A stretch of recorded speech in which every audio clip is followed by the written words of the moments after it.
আসসালামু আলাইকুম সম্মানিত দর্শক, আশা করি আল্লাহর অশেষ রহমতে আপনারা ভালো আছেন এবং সুস্থ আছেন। ইউনিক রান্নাঘর কিচেনে আপনাকে স্বাগত জানাচ্ছি। আজকে আপনাদেরকে অনেক সুস্বাদু এবং অনেক পুষ্টিকর একটা রেসিপি তৈরি করে দেখাবো। বিশেষ করে যাদের মাছ মাংস খেতে খেতে একদমই একঘেয়েমি তৈরি হয়ে গিয়েছে, আপনারা চাইলে এই সহজ রেসিপিটি তৈরি করে নিতে পারেন। আশা করছি আজকের আমার এই রেসিপিটি আপনাদের কাছে খুবই ভালো লাগবে, আর আপনাদের ভালো লাগলেই আমার সার্থকতা। এই জন্য আমি আপনাকে রিকোয়েস্ট করব আজকের এই ভিডিওটি না টেনে পুরোপুরি দেখার জন্য। তো চলুন দেরি না করে আমরা আজকের এই রেসিপিটি শুরু করি। আজকে আপনাদেরকে কলা দিয়ে আলুর অনেক সুন্দর এবং মজাদার একটি রেসিপি তৈরি করে দেখাচ্ছি। আর আজকের এই রেসিপির জন্য প্রথমে আমি এখানে একটা ফ্রাই প্যান নিয়ে নিয়েছি এবং এই ফ্রাই প্যানে আমি প্রথমেই পর্যাপ্ত পরিমাণে পানি দিয়ে দেব। এখানে আমি পানি দিয়ে দিচ্ছি। এরপরে পানিতে যখন হালকা বয়েল চলে আসবে তখন আমি এখানে আগে থেকে কেটে রাখা কলা এবং আলুগুলোকে এখানে প্রায় 70% সেদ্ধ করে নেব।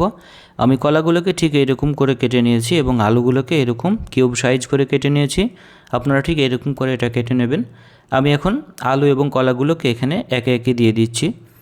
সবগুলো আলু এবং কলা এখানে দিয়ে দেওয়া হলে আমি এখানে এখন দিয়ে দেবো রঙের জন্য 1 চা চামচ পরিমাণে হলুদ গুঁড়ো এবং ঝালের জন্য দিয়ে দেবো 1 চা চামচ পরিমাণে মরিচের গুঁড়ো।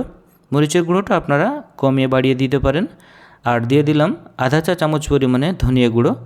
আমি সমস্ত মশলাগুলোকে খুব ভালো করে মিশিয়ে দিচ্ছি। মশলাগুলো যেন খুব ভালোভাবে মিশে যায় সেটা খেয়াল রাখতে হবে। আর এখন এই পর্যায়ে স্বাদের জন্য আমাদেরকে লবণ দিয়ে দিতে হবে। আমি এখানে 1 চা চামচ পরিমাণে লবণ দিয়েছি। লবণটা আপনারা আপনাদের স্বাদ অনুযায়ী একটু কমিয়ে বা একটু বাড়িয়ে দিতে পারেন। আমি এখানে 1 চা চামচ দিয়েছি, এটাই আমার কাছে এনাফ মনে হয়েছে। এরপরে লবণ দেওয়া হলে এটাকে খুব ভালো করে মিশিয়ে দিতে হবে যেন মশলার সঙ্গে লবণটা খুব ভালোভাবে মিশে যায়। আমি খুব ভালো করে এটাকে মিশিয়ে দিচ্ছি এবং এটাকে এখন আমি ঢাকনা দিয়ে ঢেকে রান্না করব প্রায় 10 মিনিটের জন্য। 10 মিনিট পরে আমরা ফিরে আসব। আর দেখতেই পাচ্ছেন এটা কত সুন্দরভাবে বয়েল হচ্ছে। আমি এই পর্যায়ে এখানে 7 থেকে 8টি কাঁচামরিচ দিয়ে দিলাম এবং কাঁচামরিচগুলোকে দেওয়ার পরে আমি এটাকে খুব ভালো করে আবারও মিশিয়ে দিচ্ছি। আপনারা ঠিক এরকম করে এটাকে মিশিয়ে দেবেন এবং আমি এটাকে আবারও ঢাকনা দিয়ে ঢেকে রান্না করব প্রায় 10 থেকে 15 মিনিটের জন্য। আর এই পর্যায়ে আপনারা দেখতে পাচ্ছেন এটা খুব ভালোভাবে সেদ্ধ হয়ে পানিগুলো একদমই টেনে গিয়েছে। আমি এখান থেকে পানি ফেলে দেই নাই, এটা সেদ্ধ করতে করতে পানি কমে গিয়েছে।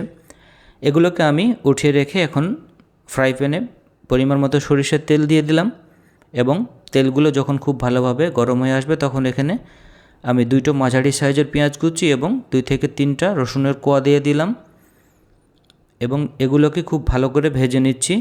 আমি এটাকে ব্রাউন কালার করে ভেজে নেব। ঠিক যখন এরকম কালার হয়ে এটা ভাজা হয়ে যাবে তখন আমি এখানে উঠিয়ে রাখা আলু এবং কলাগুলো দিয়ে দিলাম। আলু এবং কলাগুলো দিয়ে খুব ভালো করে এটা মিশিয়ে দিতে হবে। আর এখন দিয়ে দিলাম আমি 1 চা চামচ পরিমাণে জিরে গুঁড়ো। জিরে গুঁড়োটা দিয়ে আমি এটা খুব ভালো করে মিশিয়ে দিচ্ছি।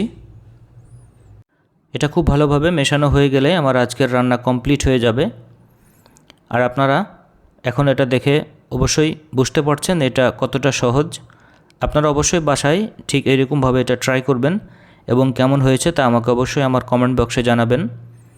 ফাইনালি আপনারা এর কালার এবং এর টেক্সচার দেখে বুঝতেই পারছেন এটা খেতে কতটা লোভনীয় এবং কতটা স্বাদের হতে পারে।